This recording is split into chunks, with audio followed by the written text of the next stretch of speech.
En la sesión de preguntas y respuestas que hicieron el día de hoy durante la conferencia, donde dieron a conocer que le dimos en tributo 26 delincuentes a Trump, el delincuente Alejandro Gertz Manero habla de la Ley de Seguridad Nacional, esta que ustedes están observando. De hecho, hasta dice, acuérdense que esta ley fue expedida en el año 2005, sí, aquí está, 31 de enero de 2005, y habla de que la base legal de haber entregado a estas personas está en el artículo 5 de esta ley. Vamos a ver el artículo 5, a ver si ustedes me ayudan a entender dónde dice en el artículo 5 que para hacer preservar la seguridad nacional tenemos que entregar a delincuentes a otro país. Fíjense lo que dice el artículo 5. Para efectos de la presente ley, son amenazas a la seguridad nacional los actos tendentes a consumar espionaje, sabotaje, terrorismo, rebelión, traición a la patria, genocidio en contra de los Estados Unidos mexicanos dentro del territorio nacional. Ahí no, ¿verdad? Actos de interferencia extranjera en los asuntos nacionales que puedan implicar una afectación al Estado mexicano. Aquí sería lo contrario, ¿no? Actos que impidan a las autoridades actuar contra la delincuencia organizada. Ya. ¿Qué le impide a la autoridad actuar contra la delincuencia organizada? No. 4. Actos tendentes a quebrantar la unidad de las partes integrantes de la Federación, señaladas en el artículo 43 de la Constitución Política de los Estados Unidos Mexicanos. No. Hasta este momento yo no he sabido. Son un estado paralelo, ¿verdad? Pero nunca he sabido que se hayan querido declarar, no sé, la República Independiente de Culiacán o algo. No. O que hayan decidido, no, pues ahora nosotros vamos a tener como presidente al Mayo. No. 5. Actos tendentes a obstaculizar o bloquear operaciones militares o navales contra la delincuencia organizada. No, de hecho estas personas estaban en la cárcel, ¿no? 6. Actos en contra de la seguridad de la aviación. Pues andan bien viajados, pero tampoco. Actos que atenten contra el personal diplomático. No. Todo acto que atente a consumar el tráfico ilegal de materiales nucleares, de armas químicas, biológicas y convencionales de destrucción masiva. No. Actos ilícitos en contra de la navegación marítima. No. Todo acto de financiamiento de acciones y organizaciones terroristas. Pues a lo mejor será que ya también los declararon terroristas en México, pero no quieren. Así es que no. Actos tendientes a obstaculizar o bloquear actividades de inteligencia o contrainteligencia. Tampoco. Y la número 12, actos tendentes a destruir o inhabilitar la infraestructura de carácter estratégico o indispensable para la provisión de bienes o servicios públicos. Son los 12 que aparecen y no. Ya después dice y, porque se salta al artículo 6, borraron el número 13, actos ilícitos en contra del físico federal, a los que hacen referencia al artículo 167 del Código Nacional de Procedimientos Penales, fracción declarada inválida por la Suprema Corte en el año 2022. Lo había aprobado primero en el año 2019 el Congreso, lo publicaron y la Corte se los echó para atrás. Entonces, pues díganme dónde está la base jurídica para hacer lo que hicieron. No entienden lo grave que es esto, no entienden lo grave que la presidenta con A esté violando la ley y que luego se inventen cosas. ¿Dónde está, repito, dónde está en el artículo 5 lo que sustente a que entreguen a delincuentes sin extradición? No estoy defendiendo delincuentes, que quede claro. Nunca van a escucharnos cuando dicen extraditamos a fulano. Bueno, un proceso de extradición con todas las de la ley, que le vaya como le tenga que ir en Estados Unidos. Pero esto no fue una extradición. Y además, otra cosa, pongan atención. Hoy la palurda, aquí subimos el video, habló de que era una decisión soberana, o sea que la había tomado México y que después le había ido a tocar la puerta a Trump. Trump, fíjate que decidimos en México que te vamos a entregar a 26 delincuentes, ahí te van. Así suena, ¿no? Eso es la decisión soberana. Pero no, el delincuente Harfuch dice que fue a petición del gobierno de Estados Unidos. No se ponen ni siquiera de acuerdo en el discurso, si lo notan. Y otra cosa, primero dice que es, ojo, Gertz Manero habla de que la base está en la Ley de Seguridad Nacional. Y la última pregunta que le hacen a Harfuch dice que es básicamente por la seguridad pública. Y entonces, ¿qué tiene que ver la Ley de Seguridad Nacional si Harfuch dice que es un tema de seguridad pública? Son cosas muy diferentes. Seguridad nacional es algo que afecta a todo el país. La seguridad pública, pues, es de lo local, lo que ocurre dentro, ¿no? La seguridad nacional es un atentado en contra de la nación. Por eso todos estos artículos hablan de esas cosas como bloquear operaciones militares, armas químicas o nucleares, ese tipo de cosas a nivel nacional. Pero Harfuch dice que es por una ley, por una necesidad de seguridad pública. Ya mejor ni comentamos la confesión así implícita de no podemos controlarlos ni siquiera en las cárceles. No podemos. Eso es lo que nos dijeron el día de hoy. Que ni siquiera en las cárceles. A ver, están en penales de máxima seguridad, penales federales. Ni siquiera ahí los pueden controlar. Increíble, de verdad, increíble la incapacidad y la incompetencia y las mentiras del gobierno para tratar de justificar un acto ilegal. No vaya a ser que un día dejen de gobernar y alguien se acuerde de esto y se la cobren a Lady Rebsamen. Porque esto es exactamente igual que lo que hizo Joaquín Guzmán al entregar al Mayo al gobierno de Estados Unidos. Y de eso, y escucharon ustedes en aquel momento al fiscal, denunciaron, abrieron investigación y denunciaron a Joaquín Guzmán, al hijo del Chapo, por traición a la patria. Así, aguas, aguas, ojalá de verdad sepan lo que están haciendo, porque supongan que mañana llega a gobernar el PAN, no se la van a perdonar a la palurda, Pero bueno, escuchen la pequeña rueda de prensa, el fiscal Cóndor, como que siempre está enojado, pinche viejo prepotente. Entonces a todos, preguntarles al secretario y al fiscal rápidamente, ¿cuál fue el criterio que se utilizó, la diferencia entre ambas entregas, de primero 29 delincuentes y posteriormente esta? En la primera, el gobierno norteamericano dice que esos delincuentes fueron expulsados de México y entregados en este proceso de extradición, lo cual en algún momento puede acceder a que ellos sean sentenciados a pena de muerte, señala el gobierno norteamericano. El segundo, se utilizó el proceso. ¿Cuál fue el criterio utilizado para hacer esta diferenciación entre estos capos, por favor? Y ahorita otra pregunta. Gracias. A ver, son varias preguntas. ¿Con cuál comenzamos? ¿Cuál es la diferencia de los criterios que se utilizaron? ¿Cuál es de la primera entrega de delincuentes a esta segunda? En la primera, ninguna diferencia.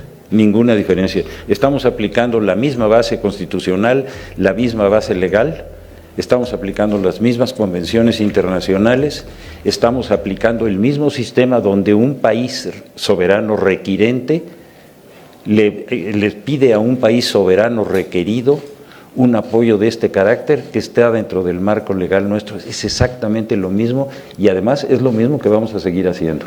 Sin embargo, el gobierno norteamericano en la primera entrega dijo que los mexicanos entregados o los delincuentes entregados fueron expulsados y no se utilizó el proceso de extradición como tal ante una petición.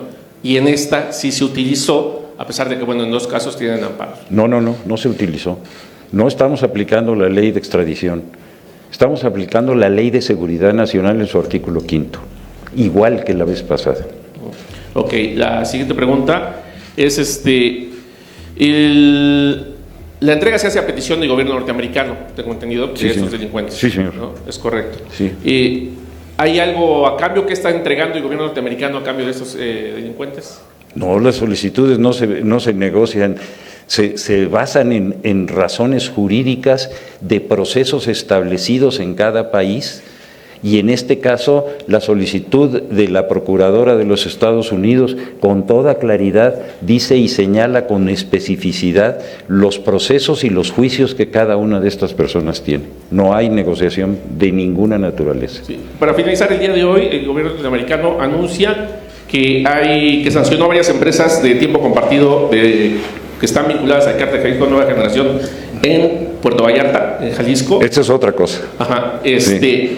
Ante esto, ¿qué hace la Unidad de Inteligencia Financiera para poder detectar este tipo de empresas o personajes que se dedican precisamente a defraudar y, por supuesto, cometer delitos con los recursos? Cuando hay una solicitud de asistencia jurídica internacional, que nosotros las hacemos todos los días a los Estados Unidos, cuando ellos mandan cualquier solicitud, como el caso que usted me está señalando, yo le tendría que consultar a la UIF a ver qué es lo que recibió, cuáles son los requerimientos que tienen, porque esa institución está basada también en un sistema internacional. Unidades de esa naturaleza existen prácticamente en todos los países y se norma por criterios internacionales. Yo se lo consulto y se lo hago saber a usted con mucho gusto. Le agradezco mucho. Para finalizar, secretario, lo de ayer el FBI, el gobierno norteamericano, presume la detención de varios delincuentes en Aguascalientes, de un operativo importante, y que fue gracias a la capacitación y supervisión o apoyo que brindaron que se logró esta detención. ¿Nos puede dar un poquito más de detalles? Gracias.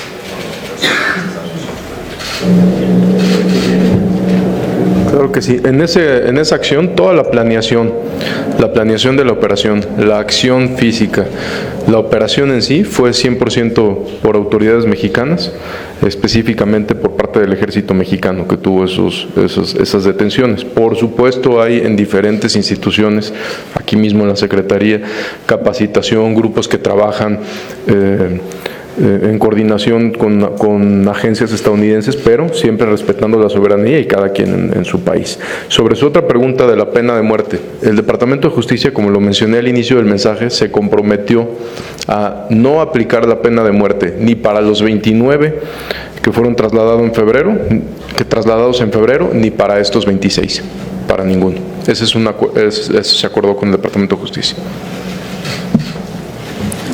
Continuamos con la pregunta de Arturo Pavón Chacero. ¿Qué tal? Buenos días, Arturo Pavón de Chapucero. Nada más para preguntarle su actual pensar con respecto a una situación. En su momento el exsecretario de Marina, Rafael Ojeda, había mencionado que el enemigo lo teníamos en casa, refiriéndose al Poder Judicial, que estaba dejando libres a muchas personas que flagrantemente habían sido detenidos y los dejaba libres. ¿Cuál es el pensar ahorita, después de lo que nos acaba de informar, de que después de varios procesos los dejaban libres y los dejaban libres? ¿Se sigue pensando que este Poder Judicial actual, que está por cambiar, sigue siendo el enemigo en casa? Sí, por favor.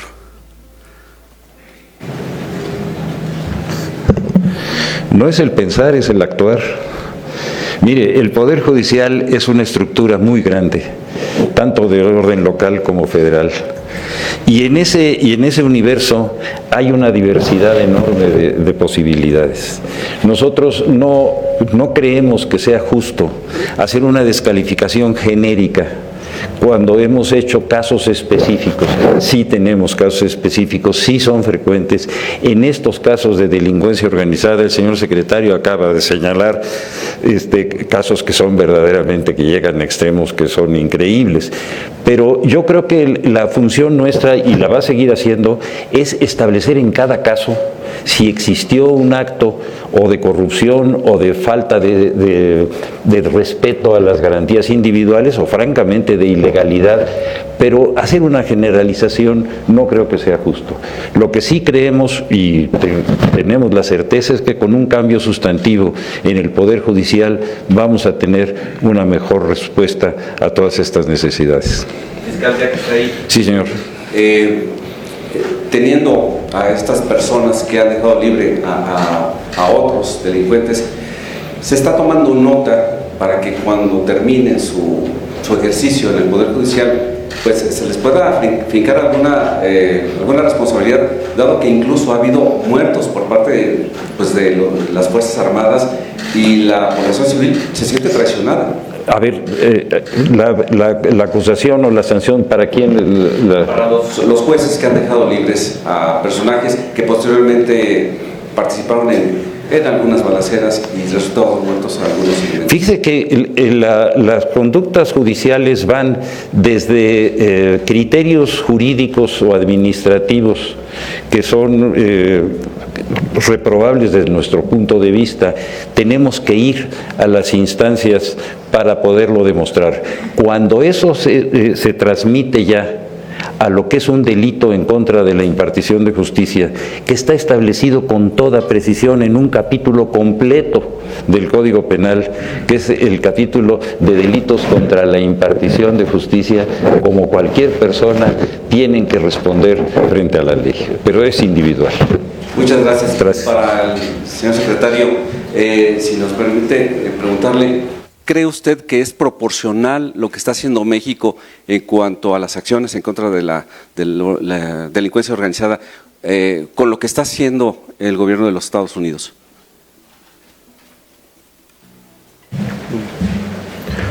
Más que si pensamos que es proporcional o no, todas las acciones que hacemos las instituciones del Gabinete de Seguridad son en beneficio de nuestro país. Cada acción, cada operativo, cada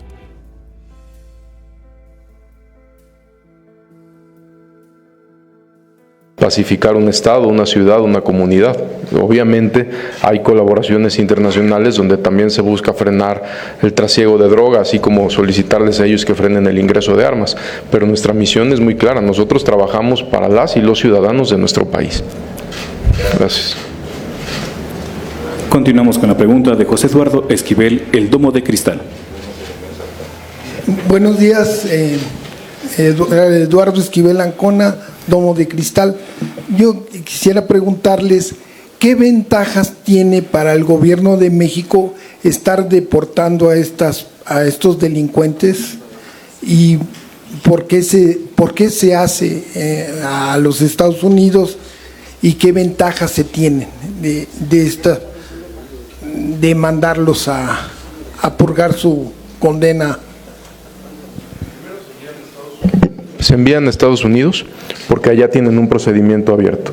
El beneficio de los traslados es directamente para las víctimas mexicanas que han sido víctimas de estos sujetos, ya sea de extorsión, homicidio y todos los delitos que mencioné en los mensajes, donde muchas veces lamentablemente desde prisiones siguen operando. ¿Cuál es el beneficio para nuestro país? Que ya no lo hagan.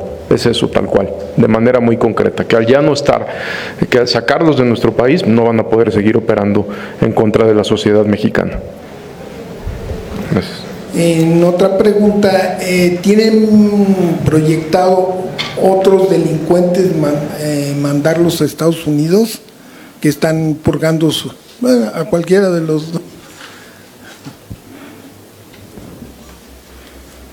Estas acciones se hacen a petición de un país requiriente. Si hubiera alguna otra solicitud en el futuro, la consideraría el Consejo y si es procedente la vamos a cumplir.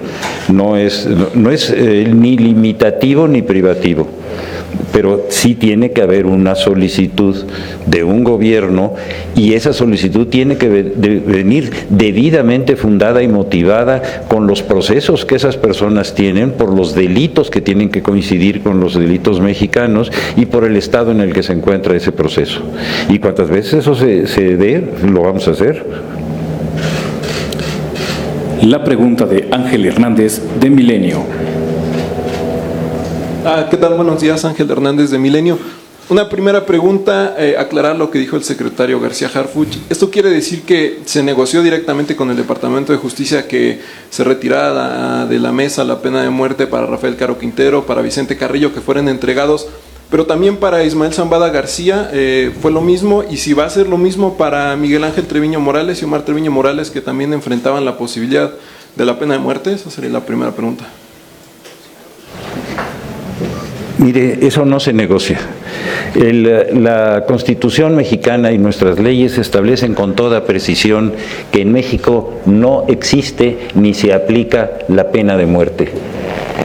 Y en el caso de cualquier mexicano, en cualquier país, nosotros lo vamos a defender en todas las instancias. No es materia de negociación, es una obligación constitucional y se establece con toda precisión en cualquier acción de esta naturaleza y el país requirente lo tiene que aceptar, pero no lo negociamos. Entonces, digamos que no fue una negociación, pero sí fue parte de las discusiones, además, para que se permitiera esta segunda entrega. No es una negociación, es un requerimiento que nosotros tenemos que incorporar a nuestra legislación, y en nuestra legislación nosotros decimos existen estas condiciones y estas condiciones no se negocian, son un hecho. Bueno, y sobre un segundo tema, entre las entregas está Abigail González Valencia, líder de los Queenies. Hasta su momento fue colaborador activo para el caso Iguala. ¿Ya concluyó esa colaboración? ¿Hubo más información antes de que se entregara al gobierno de Estados Unidos? Tuvo tiempo de hacerlo. Última pregunta a cargo de Arturo Irizarriturri de AFP. Buenos días, Arturo Irizarriturri, agencia France Press, AFP. Uno de los enviados es Mauro Alberto Núñez Ojeda, piloto de Iván Archibaldo Guzmán Salazar. Entonces, dado este traslado, ¿nos pueden compartir más detalles sobre la participación de esta persona en el traslado del Mayo Zambada a Estados Unidos? Esta persona a la que usted se refiere fue detenida en una operación del Ejército Mexicano en Sinaloa, donde hubo otros detenidos también. Esta persona era la más relevante, era el objetivo en esa operación. Él no participó de manera directa en el traslado, es decir, físicamente él no participó, pero sí se confirma que es piloto privado y persona de confianza de uno de los líderes de cártel de Sinaloa, de Iván Archibaldo. ¿Y el traslado de esta persona a Estados Unidos tiene alguna implicación en la investigación sobre el traslado del Mayo? ¿No dificultará allegarse información sobre ese tema? No, al contrario, él va a aportar, por supuesto, información de esta y de la organización criminal a la que pertenece. Una pregunta más. En el acuerdo de seguridad que están negociando actualmente México y Estados Unidos, ¿se prevé fortalecer mecanismos similares a este para trasladar personas requeridas por la justicia estadounidense? En ese acuerdo no viene ni mencionado este tipo de traslados, como ya lo mencionó el señor fiscal. Esto fue es un traslado